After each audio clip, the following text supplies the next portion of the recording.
waktu bersedia diwawancari oleh saya. Baik, kita mulai saja ya Bu dengan pertanyaan pertama. Boleh. Nah, selama ini bagaimana Ibu menjalankan pengambilan keputusan di sekolah SDN Purwajaya ini ya Bu, terutama untuk kasus-kasus di mana ada dua kepentingan yang sama-sama benar atau sama-sama mengganggu nilai kebaikan. Yang pertama saya cari dulu masalahnya, kemudian lihatin dulu masalahnya, ini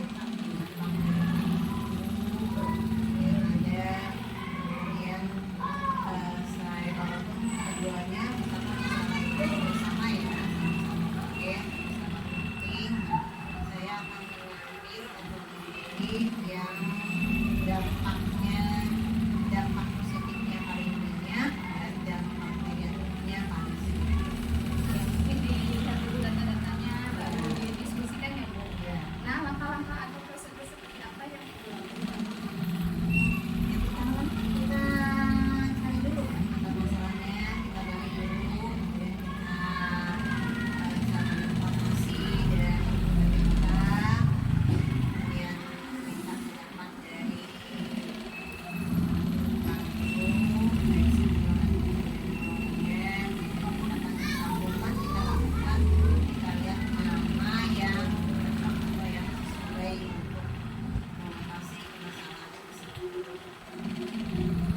Baik Ibu. Lalu apa saja dalam yang efektif dalam pengambilan keputusan dalam kasus etika ini? pengambilan keputusan dalam apabila kita memiliki dilema etika ya.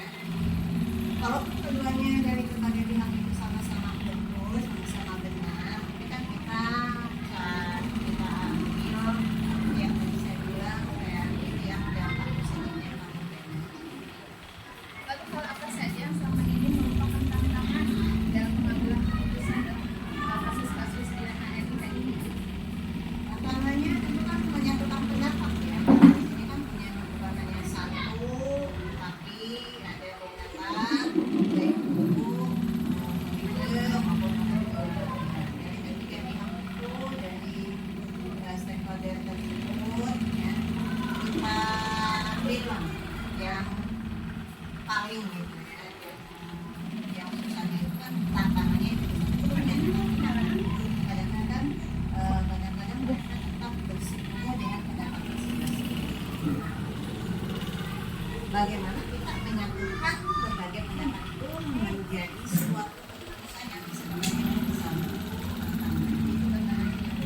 Apakah Ibu memiliki jadwal tertentu untuk penyelesaian kasus dilema etika ini atau tidak? Tergantung sifat permasalahannya. Kalau misalkan masalahnya bisa diselesaikan hari ini, kenapa kita tunda gitu, jadi langsung kita selesaikan. Kalau masalah tersebut memerlukan waktu, tapi saya akan berusaha menyelesaikannya tanpa memakan waktu yang terlalu lama. Cepat lebih baik mungkin gitu ya. Ya.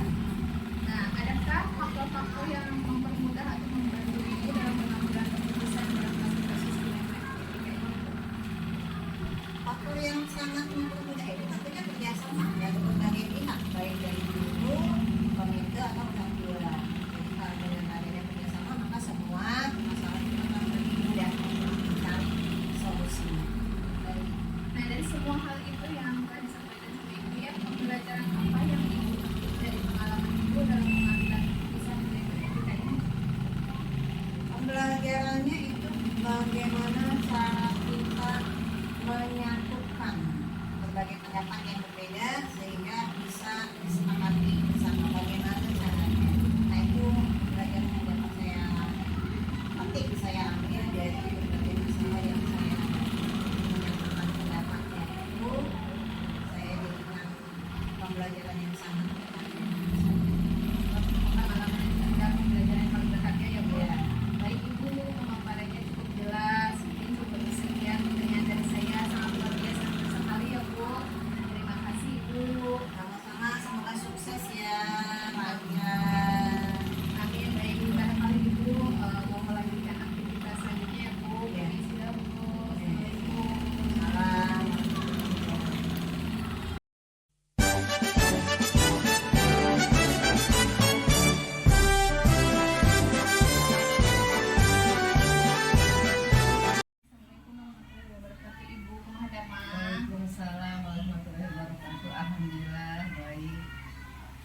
maaf Ibu mengganggu waktunya. Baik, tidak apa-apa. Ada apa yang menemui saya? Maksud tujuan saya ke sini Bu, saya ingin memenuhi tugas calon guru penggerak di modul 3.1 mengenai pengambilan keputusan sebagai pemimpin pembelajaran, di mana di modul ini saya ditugaskan untuk mewawancarai kepala sekolah terkait materi tersebut. Apakah Ibu bersedia? Oh begitu, baik. Silakan, apa saja yang dapat dibantu? Baik Bu, sebelum diwawancara, terima kasih sebelumnya atas waktunya karena telah memenuhi wawancara ini ya Bu. Baik, kita mulai dengan pertanyaan pertama ya Bu. Nah, selama ini bagaimana menjalankan pengambilan keputusan di sekolah Ibu ini ya di SDN Dharma Budaya, terutama untuk kasus-kasus di mana ada dua kepentingan yang sama-sama benar atau sama-sama mengambil nilai kebajikan Bu. Oh iya. Dalam pengambilan keputusan harus selalu dikembalikan semuanya pada aturan.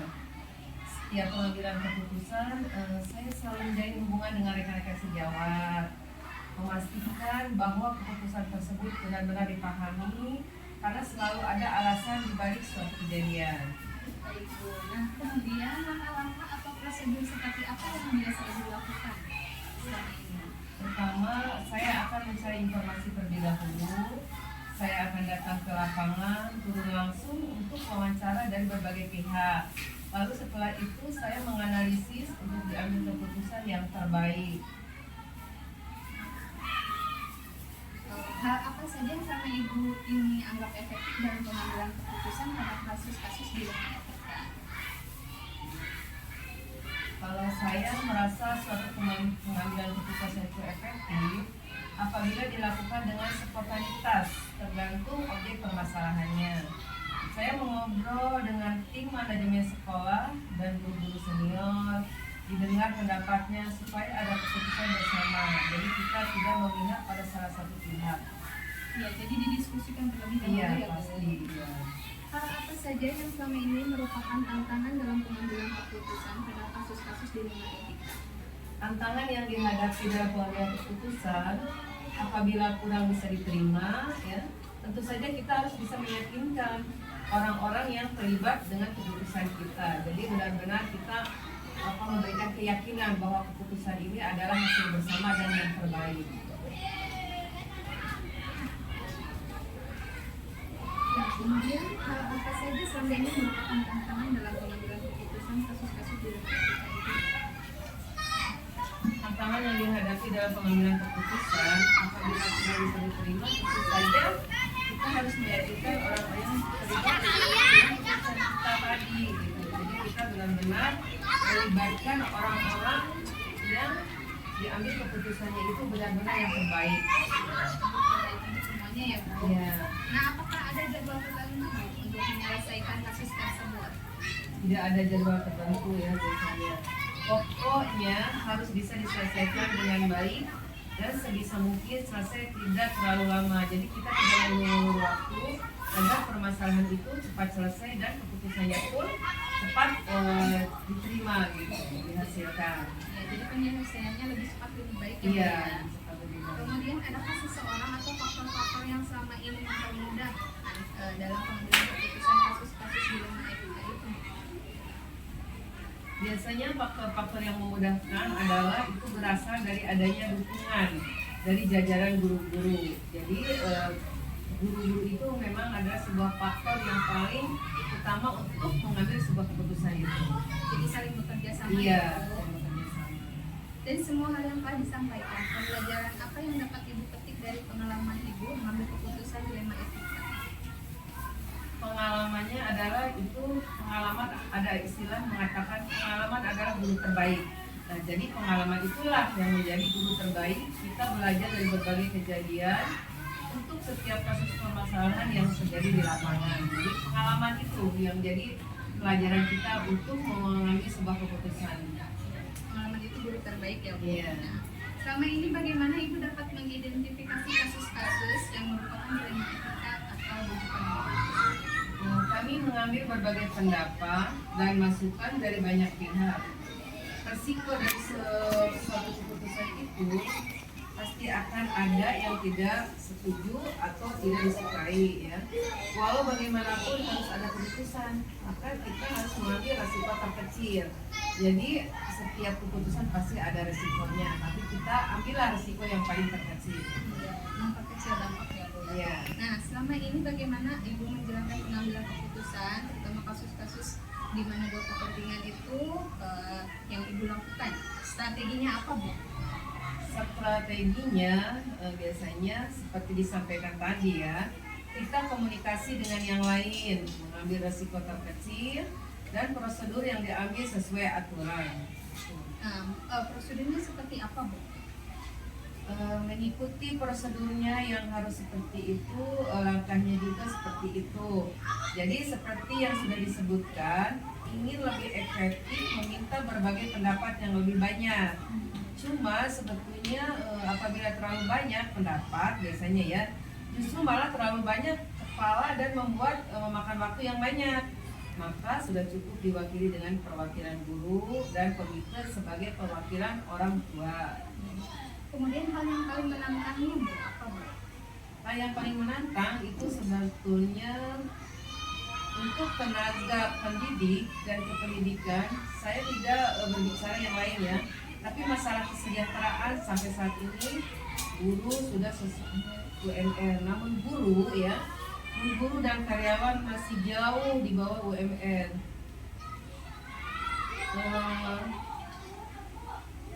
Ini permasalahan bagaimana agar guru sejahtera itu aja yang mungkin tantangan sebagai pengambilan keputusan dalam sebuah kejadian.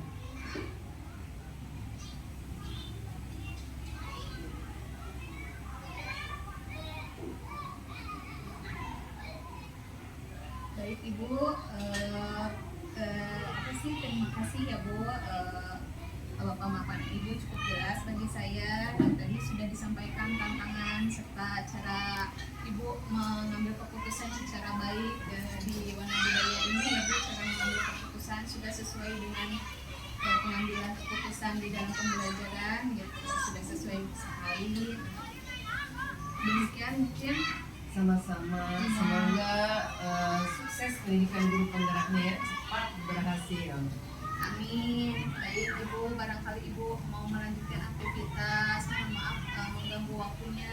Terima kasih Ibu. Sama-sama.